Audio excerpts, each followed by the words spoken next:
Shabbat Shalom. Yesterday we celebrated Yom HaAtzmaut, Israel's Independence Day, declared, of course, in 1948. The national anthem of Israel, Hatikva, an interesting story.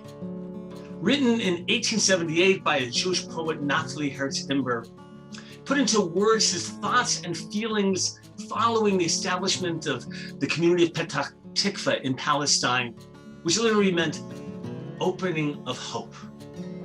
In 1882, Imber actually immigrated to what was then Ottoman-ruled Palestine, and he read his poem to the pioneers of the early Jewish villagers.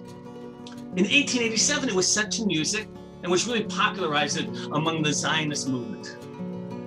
After the first Zionist Congress in 1897, when the goal of creating a Jewish homeland was officially declared, they began a search for a national anthem for this movement and for the future state. Competitions took place with entries submitted, but nothing seemed to grab the consensus of the early Zionists. But then, following the Kishinev pogroms in the spring of 1903, there was a sense of urgency for a Jewish state to serve as a refuge for Jews. A British proposal offered 5,000 square miles in an isolated area in Africa. We call it the Uganda proposition or proposal, but it was really apparently in what is modern-day Kenya. As the Sixth Zionist Congress in Basel met in 1903, Theodore Herzl presented this British plan for consideration by the movement leaders and by the Congress itself.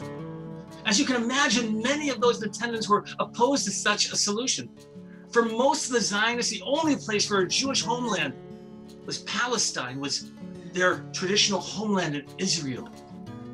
Those in opposition of Herzl's proposal began to sing the poem Hatikva with its line, Ayin L'Tzion, and eye still gazes toward Zion. It was their vote against the proposal. In 1933, the poem was officially accepted as the anthem of the Zionist movement and, of course, eventually accepted with slight revisions as the official national anthem of Israel. Hatikva, the hope. The hope of a Jewish homeland stayed alive for 2,000 years after the destruction of the temple and the waning community in Palestine and Israel.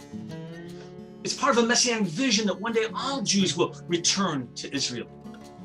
It's remarkable that for many Jews and Christians, Israel is bound up in the coming of a messianic time, a symbol of the utopian world.